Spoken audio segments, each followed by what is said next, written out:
मैं भारत को भारतीयता की मान्यता के आधार पर फिर से खड़ा करना चाहता हूं। चाय के बारे में एक जानकारी दे दूं मैं। चाय जो है ना, आपके देश का उत्पादन नहीं है।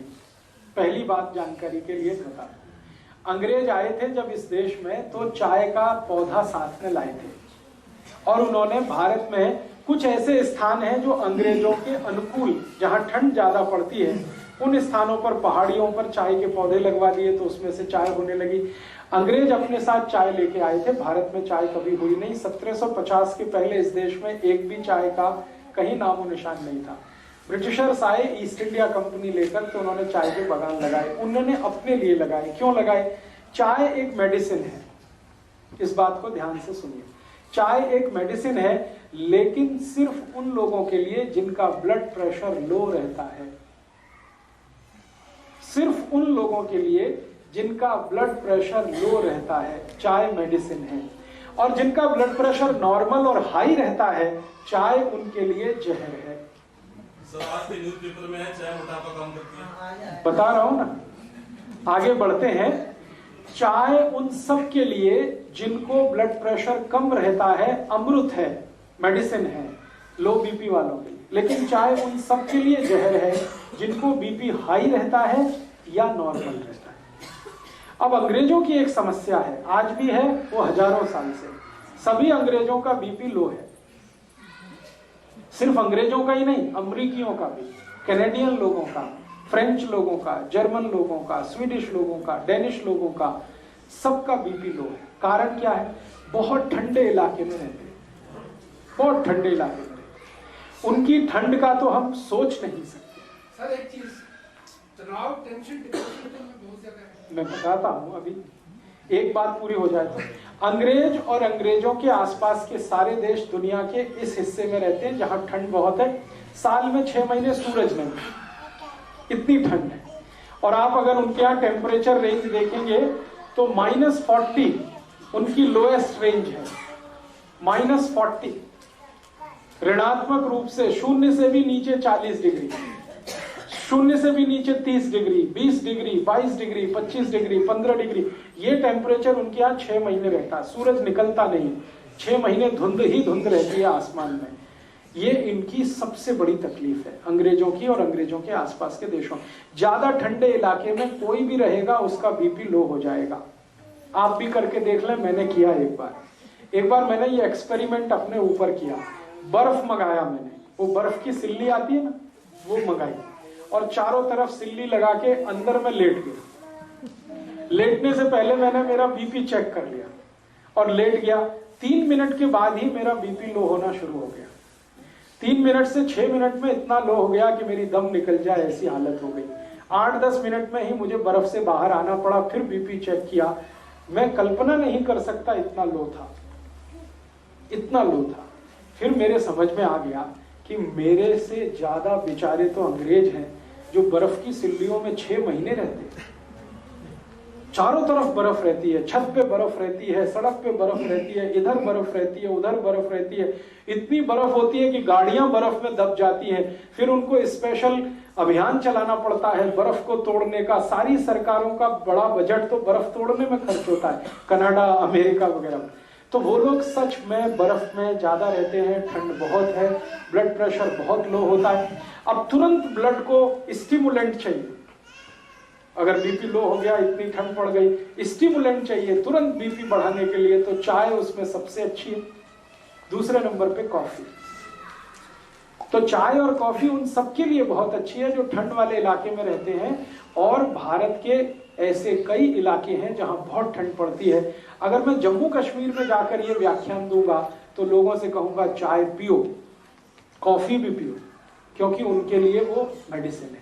आपको अगर मैं लेक्चर करूंगा तो आपको बोलूंगा आप मत पियो, क्योंकि आप इतने बर्फ वाले इलाके में नहीं रहते। आपके यहाँ थोड़ी ठंडी है, वो भी साल में 10-15 दिन की है। वो 10-15 दिन तब होते हैं जब कोहरा बहुत पड़ता है, हाथ पैर आपके गलने लगते हैं, टेम्परेचर -0 या 0 के नीचे आ जाता। तब आपके यहाँ शायद 2-4 दिन 5 दिन ऐसे आते हैं कि आप चाय P low, coffee P low, क्योंकि उस समय बीपी बहुत लो है। लेकिन पूरे साल चाय पीना और every time is T time, ये सबसे खतरनाक है। सुबह उठते ही चाय पीना, कई लोग तो कहते हैं चाय नहीं पिएंगे तब तो पॉटी भी नहीं कर सकते, ये तो बहुत खतरनाक है, ये तो बहुत खराब। इसलिए उठते ही चाय पीने का अगर आपकी आदत है तो इसको बदलिए, नहीं तो क्या होगा मैं आपको बताता हूँ।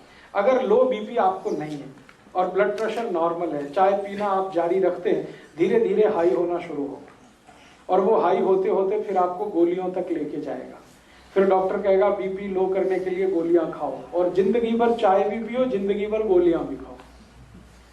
वो डॉक्टर ये नहीं कहेगा कि चाय छोड़ दो, वो कहेगा गोलियां खाओ, क्योंकि गोलियां बिकेंगी तो उसको भी कमीशन मिलने वाला है।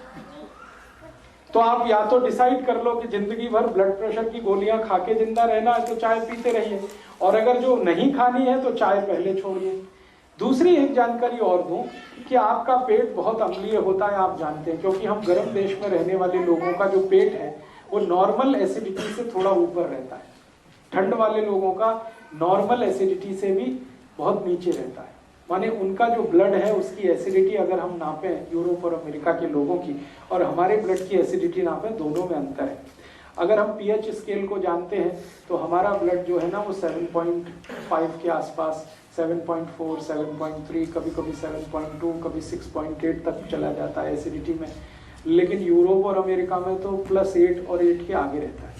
तो उनका ब्लड जो है ना थोड़ा सा एल्कलाइन है यूरोपियन लोगों का, और चाय एसिडिक है। तो एल्कलाइन ब्लड को थोड़ा एसिडिक करने में चाय उनको मदद करती है, इसलिए उनके लिए वो मेडिसिन है। हमारा ब्लड पहले से ही थोड़ा एसिडिक है और पेट भी हमारा एसिडिक है, और हम चाय पी के और ज्यादा एसिडिक उसको बनाते हैं और ज्यादा अम्लीय बनाते हैं, तो जीवन का सर्वनाश करते हैं। इसलिए चाय आपके लिए नहीं है। और मैं एक आखिरी जानकारी आपको दे दूं, भगवान ने जो चीजें आपके नजदीक में पैदा की हैं वही आपके खाने पीने के लिए अच्छी हैं। जो चीजें आपसे हजारों मील दूर पैदा होती हैं वो आपके लिए अच्छी नहीं। आपको खाने पीने को जितना लगता है वो सब 20 किलोमीटर के दायरे में होता है। आप पटियाला को केंद्र बनाकर 20 किलोमीटर का एक सरकमफ्रेंस बना दीजिए, आपकी जरूरत की हर चीज वहां होती है, वो आपके लिए सबसे अच्छी है। और हजारों मील दूर नीलगिरी की पहाड़ियों में जो चाय होती है या कर्नाटक के कुर्ग एरिया में जो कॉफी होती है वो आपके लिए मुफीद नहीं है, अनुकूल नहीं, क्योंकि हर वस्तु आबो हवा के हिसाब से होती है। जहां जिसकी जरूरत है वहीं वो चीज होती है। कुर्ग एरिया में कॉफी की बहुत जरूरत है क्योंकि लो बीपी है, तो वहां कॉफी होती है। पटियाला और आसपास में कॉफी का कितना भी प्लांटेशन करेंगे होगी नहीं, क्योंकि कॉफी की हमें जरूरत नहीं है। ये तो गड़बड़ी क्या हो गई कि ट्रांसपोर्टेशन के साधन इतने हो गए तो दुनिया में जहां भी जो कुछ होता है हम उसे हासिल कर लेते हैं, लेकिन वो शरीर के अनुकूल नहीं। अब एक और छोटी सी बात कि हमारे आसपास के जानवरों और पक्षियों को जरा ऑब्जर्व करें, वो चाय पीते हैं क्या? मैंने बहुत पिला के देखा है, नहीं पीते। कोई पक्षी चाय नहीं पीता, कोई पक्षी कॉफी नहीं पीता, मेरे घर का पालतू कुत्ता भी नहीं पीता। वो भी मुंह इधर उधर कर देता है, चाय रख दो इधर उधर करेगा, दूध रख दो फट से पी जाएगा, फट फट फट, 1 मिनट नहीं लगता। बिल्ली को पिला के देखा, कुत्ते को पिला के देखा, वो भी नहीं पीते, उनको भी इतना सेंस है। हम तो इतने सेंसलेस हो गए, अपने को समझते तो बहुत होशियार हैं कि हम बहुत इंटेलिजेंट। प्रॉब्लम हमारी इंटेलिजेंसी की नहीं है, सेंसलेस हो गए। तो आप थोड़े सेंस में वापस आइए, चाय कॉफी छोड़िए। फिर आप बोलेंगे कैसे छूटेगा? स्वामी जी का एक सूत्र बताता हूँ चाय छोड़ने का। स्वामी जी कहते हैं चाय पीकर जो नुकसान आपने किया है उसकी भरपाई भी हो जाएगी और चाय भी छूट जाएगी। चाय पीकर आपने किया आपके ब्लड को एसिडिक बना लिया, अम्लीय बना लिया, अब इसको वापस आपको क्षारीय बनाना पड़ेगा। तो सबसे अच्छी चीज है अर्जुन छाल का पाउडर, उसका काढ़ा बना के पीजिए। चाय जिनको छोड़नी है, घर आए वाले को सत्कार कैसे करें, वो बोलेगा क्या छाल का पाउडर दे रहे हो? बहुत अच्छा। शुरुआत तो हम ही करते हैं, चाय पियोगे।